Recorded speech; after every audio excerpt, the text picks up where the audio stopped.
different from not being depressed, not being anxious, not being angry, and not being crazy. If you don't have any of those things, you get to zero. So today is about what's above zero. There was no theory of happiness and well-being. What did it consist in? And there were no measures of well-being. We could measure depression, anxiety, alcoholism, psychosis, schizophrenia, but we had no way of measuring what makes life worth living. And most importantly, as I mentioned, all of us thought that happiness was an epiphenomenon, like the speedometer on your car. It measured how life was going, but the speedometer has no effect on how fast the car is going. And so happiness was viewed as a consequence and not a cause. It turns out to be a major cause of what happens to you in the future.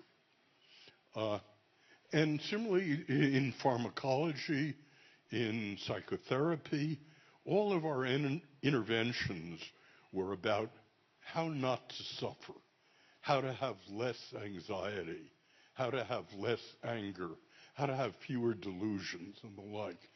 But we had no interventions that increased well-being. They were all about getting to zero. So that's where we were 30 years ago. And so 30 years ago, it was my good fortune to be elected president of the American Psychological Association. And my theme was, let's start asking not just what cripples life, but let's ask what makes life worth living. And here's the theory underneath that. It says that positive psychology is interested in 5 different things. We measure 5 different things, and we build 5 different things.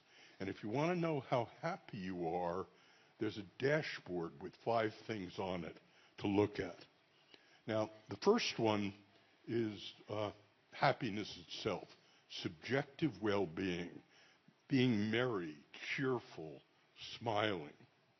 And you might ask the question, well, shouldn't positive psychology just stop there? Isn't that what positive psychology is about? And the answer is no, and here's why. How merry you are, how you feel right now is actually highly genetic. It's 50% heritable. When we do studies of identical twins and fraternal twins, that's the way you measure heritability, 50% of how you feel right now is genetically heritable. That means there are half the world's population, half of you right now, are consigned to being unhappy. When we do interventions on being cheerful, being merry, laughing a lot, we talk about positive affectivity, and it's U-shaped, and 50% of people, including me, are on the negative side of the U. We don't feel good all that much. Now, I know every trick in the book for making you smile more, feel better, and subjective well-being. And basically, if all we cared about was positive affectivity, the best that positive psychology could do is between 5 and 15%. So I can get you to live more at your fixed optimal set point of positive affectivity, but you can't make a curmudgeon into a cheerleader. So it turns out our interventions can produce small, significant effects on how you feel, but that's not where positive psychology ends. The second part is flow. how engaged you are, when time stops for you, when you're completely at home. And looking around, it looks to me like about 2/3 of you are one with the music now, that you're in flow. And it turns out, and we measure this, particularly true in Brazil, by the way, the other third of you are having sexual fantasies. And we work on the question of how you can increase, how you can measure flow in life. This was what Mike Csikszentmihalyi did. And how you can have more flow with the people you love, listening to a lecture, at work, and at home. So that's the second part, the E. The third part of well-being is R, your relationships. And what defines a pillar of well-being is things that people pursue in and of themselves. And we're like termite, we're selfish creatures, but we're also like termites and wasps.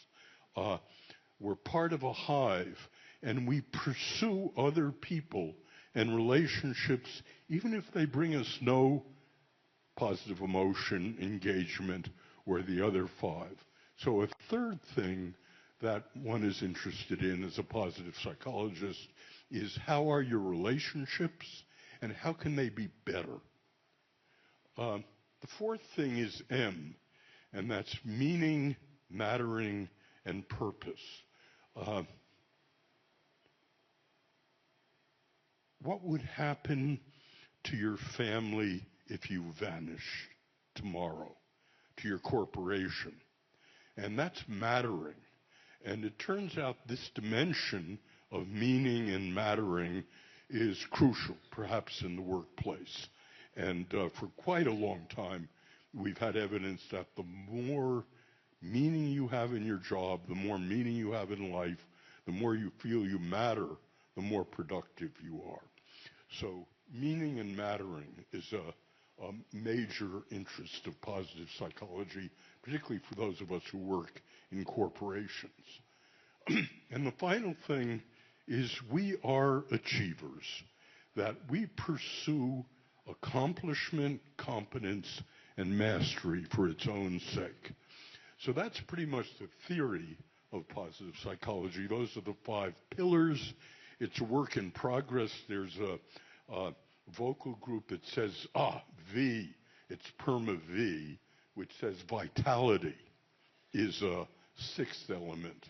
I'm agnostic about that, but that's sort of where the theory is now. You all want to be happy and have well-being because it feels good.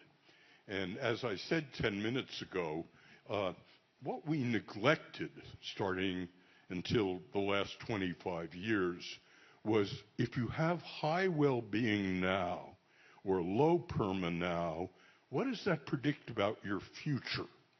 And what I'm going to do now for about 5 minutes is I'm going to summarize close to 1,000 studies in different fields, which are longitudinal. They're all of the following form. In all of these studies, you take a large group of people at time 1, and you measure PERMA at time 1, or elements of PERMA. And then you take some other variable, for example, your grade point average at university, or the cardiovascular health of your heart. And then you wait for a year, 2 years, in some cases 30 years, and you ask to what extent does your well-being at time 1 predict heart attack at time 2, or increases or decreases in grade point average, holding constant where you were at time 1. So this is the question of causality. What does PERMA cause? And the person in the world most responsible for this is my colleague Ed Diener, who died 4 years ago.